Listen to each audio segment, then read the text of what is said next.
કે આ નૈતિક અધપતનને અટકાવવા માટે એક વ્યક્તિ પોતાનું ખાલી સંસદ સભ્ય પદ નથી છોડી શકતા, જેને આટલા રજવાડાઓ આપી દીધા એને કેવી રીતે આપી દીધા છે? તમે એક ખાલી સંસદ સભ્ય તમારી જિંદગી આખી રહેવું છે? હવે એક નાની વાતમાં તમે સમાજને સમજાવો એના કરતા તમે એને કેમ ન સમજાવો, એ અમારી સ્પષ્ટ વાત છે। રાજકોટ લોકસભા બેઠકના ઉમેદવાર પરસોત્તમ રૂપાલાએ જે પ્રકારે ક્ષત્રિય સમાજ વિશે ટિપ્પણી કરી હતી અને ત્યારબાદ વિરોધનો વંટોળ એ રાજકોટથી શરૂ થયો હતો।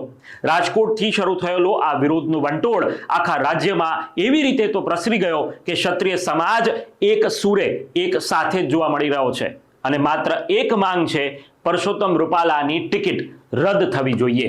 આ બધા જ વચ્ચે અમદાવાદના ગોતા વિસ્તારમાં આવેલા રાજપૂત ભવન ખાતે આજે એક સમિતિની બેઠક મળી હતી, જેની અંદર સરકાર તરફથી એટલે કે ભાજપ તરફથી મધ્યસ્થી કરવા ભૂપેન્દ્ર ચુડાસમા પહોંચ્યા હતા। તેમને ક્ષત્રિય આગેવાનો સાથે બેઠક કરી હતી અને આ મુદ્દે ચર્ચા કરી હતી।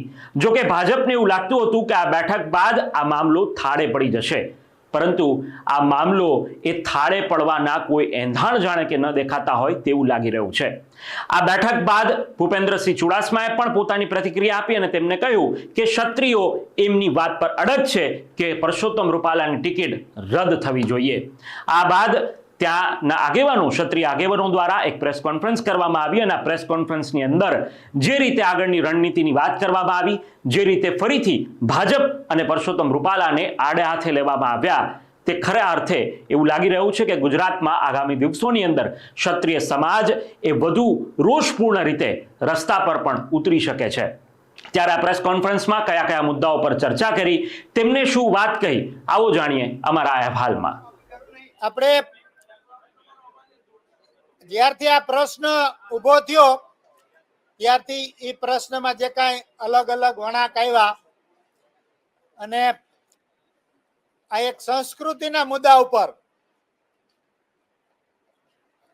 અમને સમજાવવાની અથવા તો હળવાશથી લેવાની જે વાત પક્ષ અને સરકારે કરી એનું આ પરિણામ છે। એટલા માટે એક સામાન્ય વાત છે કે આ નૈતિક અધપતનને અટકાવવા માટે એક વ્યક્તિ પોતાનું ખાલી સંસદ સભ્ય પદ નથી છોડી શકતા, જેને આટલા રજવાડાઓ આપી દીધા એને કેવી રીતે આપી દીધા છે? તમે એક ખાલી સંસદ સભ્ય તમારી જિંદગી આખી રહેવું છે? એવું કોઈ સંજોગોમાં ક્ષત્રિય સમાજ સ્વીકારે નહીં, ભારત દેશનો ક્ષત્રિય સમાજ ન સ્વીકારી શકે।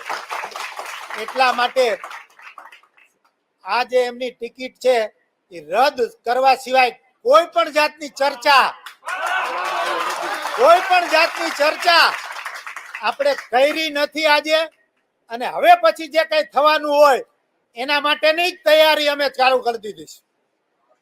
એટલે આ બધા સંસ્થાઓના પ્રતિનિધિઓ અને પ્રેસ મીડિયા બધાને ખાસ વિનંતી છે કે કોઈ પણ પ્રકારનું અમે કોઈ વખત સ્ટ્રેટેજીના ભાગરૂપે આપના ફોન ન ઉપાડી શકતા હોય, જવાબ ન આપી શકતા હોય તો અમને થોડું જતું કરજો, દરગુજર કરજો, કારણ કે ક્યાંક ને ક્યાંક અમે અમારા આયોજનમાં લાગેલા હોય એટલે દરેક વખતે તરત જવાબ આપવો શક્ય નથી હોતો।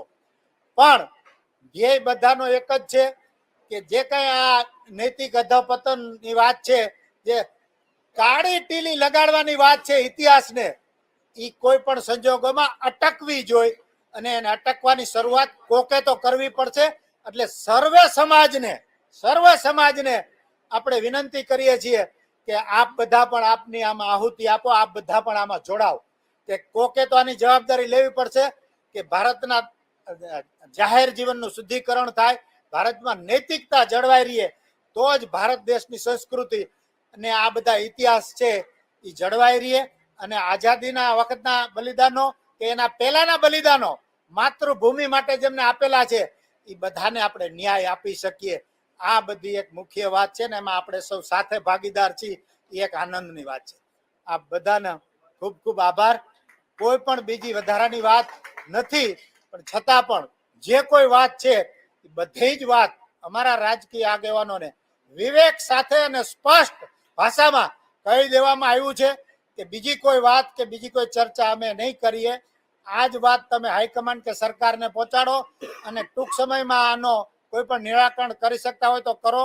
હવે એક નાની વાતમાં તમે સમાજને સમજાવો એના કરતા તમે એને કેમ ન સમજાવો એ અમારી સ્પષ્ટ વાત છે. અને એ સાંભળ્યું ને રિપીટ સાંભળ્યું ને કઈ પ્રકારે ક્ષત્રિય આગેવાન પોતાની માંગ પર અડગ છે. તેમનો એક જ સૂર છે કે પરસોત્તમ રૂપાલાની ટિકિટ રદ થવી જોઈએ. હવે આગામી દિવસોમાં જોવાનું રહેશે કે કઈ પ્રકારે ભારતીય જનતા પાર્ટી આ મુદ્દે પોતાનો નિર્ણય લે છે. અત્યાર સુધી ભાજપના પ્રદેશ અધ્યક્ષ સી.આર. પાટીલ સ્પષ્ટતા કરી ચૂક્યા છે, માફી માંગી ચૂક્યા છે. પરસોત્તમ રૂપાલા પણ અલગ અલગ મંચ પરથી માફી માંગી ચૂક્યા છે અને કહી ચૂક્યા છે કે મારી ભૂલ થઈ, પરંતુ ક્ષત્રિયને આ માફી સ્વીકાર્ય નથી. ટિકિટ રદ એ એકમાત્ર વિકલ્પ અત્યારે દેખાઈ રહ્યો છે. અન્યથા રાજ્યભરની અંદર અને દેશભરની અંદર ક્ષત્રિયો એકજૂટ થશે અને વધુ મોટા સ્વરૂપે વિરોધ કરશે એવી વાત પણ ક્યાંક ને ક્યાંક ચર્ચામાં છે. અમે આપને તમામ અપડેટ જણાવતા રહીશું. આપ જોડાયેલા રહો અમારી સાથે. સત્યાર્થ મંથનની યુટ્યુબ ચેનલ સબસ્ક્રાઇબ કરવાનું અને બેલ આઇકોન પ્રેસ કરવાનું, સાથે જ સત્યાર્થ મંથનનું ફેસબુક પેજ લાઇક અને ફોલો કરવાનું અને ઇન્સ્ટાગ્રામ પેજ સાથે જોડાવાનું પણ આપ ચૂકશો નહીં. અત્યારે બસ આટલું જ. મને આપશો રજા. આપ જોડાયેલા રહો સત્યાર્થ મંથન સાથે. નમસ્કાર.